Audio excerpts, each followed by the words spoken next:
Friends, welcome to my YouTube channel study वाला। Friends, आज की इस वीडियो में हम लोग पढ़ेंगे इंडियन इकोनॉमी का यूनिट 5 से कमर्शियल बैंक्स, उसका meaning, functions, structure and types देखेंगे। फ्रेंड्स, अगर आप वीडियो में पहली बार विज़िट कर रहे हो, चैनल में पहली बार विज़िट कर रहे हो, तो प्लीज़ आप चैनल को सब्सक्राइब करें और वीडियो को एंड तक ज़रूर देखें, क्योंकि ये भी बहुत ही इम्पोर्टेंट टॉपिक है का, इससे भी एग्ज़ाम में क्वेश्चंस आता है। तो फ्रेंड्स, वीडियो को स्टार्ट करते हैं हम लोग। Meaning of commercial banks, commercial bank का क्या मीनिंग होता है वो देख लेते हैं हम लोग थोड़ा शॉर्ट में। एक commercial bank is a financial institution. एक कमर्शियल बैंक जो एक फाइनेंशियल इंस्टीट्यूशन है विच performs the functions of accepting deposit from the general public. ये आपका परफॉर्म करता है एक फंक्शंस जो कि डिपॉजिट को एक्सेप्ट करता है from general public and giving loans for investment, और वो लोन देता है इन्वेस्टमेंट के लिए with the aim of earning profit. उसका मेन मोटिव होता है प्रॉफिट कमाने का। They generally finance trade and commerce with short term loans. वे जनरली फाइनेंस को, ट्रेड को देता है, बिजनेस को देता है, एंटरप्रेन्योर को देता है, वो भी शॉर्ट टर्म लोन्स के रूप में। They charge high rate of interest. Commercial bank जो है आपका हाई रेट चार्ज करता है इंटरेस्ट के लिए फ्रॉम द बोरोवर्स, जिसे वो अपना लोन देता है बोरोवर्स को, but pay much less rates of interest to their depositor. और वो जो अपने डिपॉजिटर को जो इंटरेस्ट रेट देता है वो बहुत ही कम देता है। With the result that the difference between the two rates of interest, जो इस दो इंटरेस्ट के बीच में जो भी डिफरेंस है, two rate of interest becomes the main source of profit of the bank. इसी का डिफरेंस जो मेन, सबसे मेन है, वही उनका कमाने का, प्रॉफिट बनाने का एक सोर्स है। Commercial banks such as Punjab national bank, Allahabad bank, Canara bank, bank of Baroda etc. Functions of commercial banks. Primary functions, it accept deposits. A commercial banks accept deposits in the form of currents या savings and fixed deposits। Commercial banks जो आपका accept करता है deposit को, वो या तो current account में, या तो सेविंग, या तो फिर फिक्स्ड डिपॉजिट में। It collects the surplus balance. ये सरप्लस बैलेंस को कलेक्ट करता है ऑफ द इंडिविजुअल्स, किसी इंडिविजुअल्स को या तो फर्म्स का, and finance the temporary needs of commercial transaction, जो कि टेम्पोररी नीड्स होता है कमर्शियल ट्रांजेक्शन्स का। The collection of the savings, और जो कलेक्शन होता है सेविंग्स का ऑफ द पब्लिक के।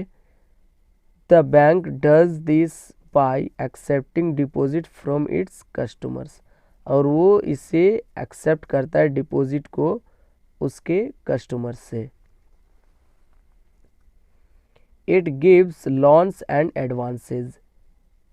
The major function of a commercial bank, एक कमर्शियल बैंक का मेजर फंक्शन है, is to give loans and advances particularly to businessman, और उसे लोन देना, एडवांस में पैसे देना पर्टिकुलरली किसी भी बिजनेसमैन को एंड एंटरप्रेन्योर को, and thereby earn interested, और उससे वो इंटरेस्ट कमाता है। This is the main source of income. ये किसी भी बैंक का मेन सोर्स है इनकम का of the bank. A bank keeps a certain portion of the deposits, और एक बैंक कुछ सर्टेन पोर्शन को अपने पास डिपॉजिट रखता है with itself as reserve, as a reserve के रूप में वो अपने पास रखता है, एंड गिव्स लोन, और उस लोन दे देता है बाकी का, टू द बोरोवर्स, किसी भी बोरोवर्स को, इन्वेस्टर को, in the form of cash या cash credit, demand loans, short term loans के रूप में। Secondary functions, discounting bills of exchange, a bill of exchange represents a promise to pay a fixed amount of money। ये bill जो है, एक bill of exchange represent करता है एक प्रॉमिस का पे करने के लिए किसी भी फिक्स अमाउंट का, at a specific point of time, किसी भी एक स्पेसिफिक टाइम में के लिए, इन फ्यूचर में। A bill of exchange is a document, एक बिल ऑफ एक्सचेंज जो एक डॉक्यूमेंट है, एक्नॉलेजिंग एन अमाउंट, किसी भी ऑफ मनी, किसी भी पैसे का, किसी भी अमाउंट का एक्नॉलेजमेंट करने के लिए, on in consideration of goods received, और एक एक्नॉलेजमेंट करता है, अवॉइड करता है, कंसिडर करता है किसी भी गुड्स रिसीव करने का। It is a paper asset signed, एक पेपर एसेट साइंड किया जाता है by the debtor and the creditor for a fixed amount payable on a fixed date, और एक फिक्स अमाउंट पे किया जाना है, पे करना है एक फिक्स डेट में। Overdraft facility, an overdraft is an advance given by allowing a customer keeping current account to overdraw his current account up to an agreed limit, उसका एक एग्रीड लिमिट होता है किसी भी कस्टमर का, अगर उसका लिमिट है 10,000 एक्स्ट्रा पाने का अपने अकाउंट में, अगर उसका 20,000 है सपोज़, तो उसे एक लिमिट होता है कि वो 30,000 तक निकाल सकता है, एक्स्ट्रा 10,000 बैंक से वो अपने अकाउंट के थ्रू निकाल सकता है, उसी को ओवरड्राफ्ट बोला जाता है। It is a facility to a depositor, एक फैसिलिटी है डिपोजिटर के लिए, for overdrawing the amount than the balance amount in his account, अगर उसके अकाउंट में 5,000 है तो वो 10,000 निकाल सकता है, एक तरीके का ओवर ड्राइंग है डिपोजिटर के लिए। Agency functions of the bank, the bank acts as an agent, एक एजेंट के रूप में बैंक एक्ट करता है, ऑफ इट्स कस्टमर्स, और उसका कस्टमर्स के लिए, एंड गेट्स कमीशन, और कमीशन लेता है, फॉर परफॉर्मिंग एजेंसी फंक्शंस, अपना एजेंसी परफॉर्म्स करने के लिए, फंक्शंस को परफॉर्म करने के लिए। ट्रांसफ़र ऑफ फंड्स, फंड्स का ट्रांसफ़र करने के लिए। कलेक्शन ऑफ फंड्स, फंड्स का कलेक्शन करने के लिए। पेमेंट्स ऑफ वेरियस आइटम्स, बहुत सारे आइटम का पेमेंट करने के लिए। Purchase and sale of shares and securities, वो सिक्योरिटीज़ एंड शेयर्स का सेल एंड परचेज करता है। लेटर्स ऑफ रेफरेंस, अपना जो लेटर है उनको रेफरेंस करता है। Performing general utility services, the banks provide many general utility services which are as follows। पहला है travellers cheques, the banks issue travellers cheques and gift cheques, एक बैंक जो है वो ट्रेवलर्स चेक भी इशू करता है और उसे गिफ्ट चेक भी इशू करता है। लोकर फैसिलिटी, अपने कस्टमर्स को लोकर फैसिलिटी प्रोवाइड करता है कोई भी bank. The customers can keep their ornaments and important documents in lockers for safe custody। Customers अपना डॉक्यूमेंट्स को ऑर्नामेंट को जो इम्पोर्टेंट होता है उसे एक लॉकर में सेफ्टी के लिए कस्टडी में रख सकता है। वो भी एक बैंक अपने कस्टमर्स को सर्विसेज प्रोवाइड करता है। Underwriting securities issued by government, public और private bodies, purchase and sale of foreign exchange या करेंसी, ये भी इनका performing. Structure of commercial banks, commercial bank का ये स्ट्रक्चर है फ्रेंड्स, ये बहुत ही इम्पोर्टेंट है, ये एग्ज़ाम में आपका आता ही आता है। आप ऐसे बना देना जैसे मैंने बनाया है, अच्छे नंबर मिल जाएंगे आपको।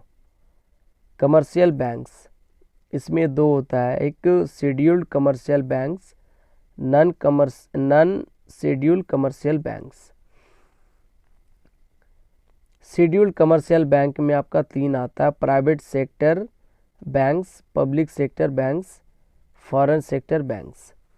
And non scheduled commercial bank में कुछ नहीं आता। इसमें पब्लिक सेक्टर बैंक्स में 2 आता है, SBI and it's subsidiaries and other nationalised bank. तो एक एक करके हम लोग देखेंगे। Scheduled banks refers to those banks which have been included in the second schedule of Reserve Bank of India Act 1934। Scheduled bank उस बैंक को कहा जाता है जो शेड्यूल्ड होता है second schedule reserve Bank of India Act 1934 के under में। Private sector banks, these banks are owned and controlled by private businessmen। Private sector banks जो है वो किसी भी बिजनेसमैन के थ्रू ओन्ड किया जाता है, उसके थ्रू ही कंट्रोल किया जाता है। Their main objectives is to earn profit, और उसका मेन ऑब्जेक्टिव होता है प्रॉफिट अर्न करना, जैसे ICICI bank, HDFC banks, IDBI Bank is some examples of private sector banks। Public sector banks, these banks are owned and controlled by the government। Public sector banks जो है आपका owned किया जाता है और control किया जाता है गवर्नमेंट के through. The main objective of these banks is to provide services to the society। इसका मेन ऑब्जेक्टिव्स होता है सर्विसेज प्रोवाइड करना सोसाइटी को, नोट मेक प्रॉफिट्स, और उसका ऑब्जेक्टिव्स नहीं होता है कि हम इसमें प्रॉफिट कमाएं। State Bank of India, Punjab national Bank are some examples of public sector banks. ये सारे इनके ये एग्जाम्पल है पब्लिक सेक्टर बैंक्स के। 2 types of public sector banks, जिसमें एक SBI एंड इट्स सब्सिडरीज होते हैं और दूसरा अदर नेशनलाइज्ड बैंक्स होता है।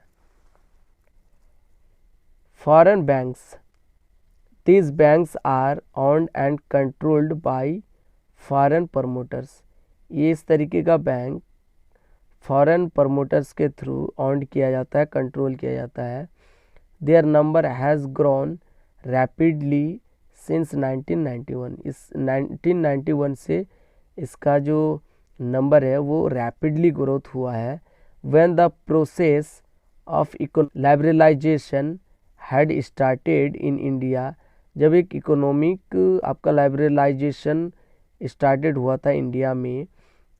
Bank of America, American Express bank, Standard Chartered bank are examples of foreign banks. Non scheduled banks, जो non scheduled banks refers to those banks which are not included in the second scheduled of Reserve Bank of India Act 1934। Non scheduled bank उस bank को कहेंगे जो आपका second schedule of Reserve Bank of India Act जो है 1934 उसके under में वो रजिस्टर्ड नहीं है, वो इंक्लूडेड नहीं है, वो शेड्यूल्ड नहीं है, उसी को नॉन शेड्यूल्ड बैंक्स कहा जाता है। Types of commercial banks.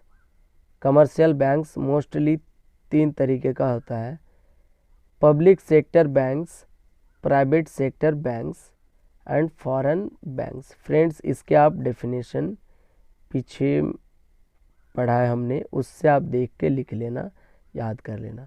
और ये बहुत ही इम्पोर्टेंट टॉपिक है फ्रेंड्स, वीडियो को जरा सा भी आप स्किप मत करना। तो फ्रेंड्स, आज की वीडियो इतना ही तक। अगर आपको वीडियो में कोई भी डाउट हो तो प्लीज़ आप कमेंट्स में बताना, मैं उसे सॉल्व कर दूंगा। और नोट्स भी चाहिए तो बताना, मैं नोट्स भी प्रोवाइड कर दूंगा। Thank you so much.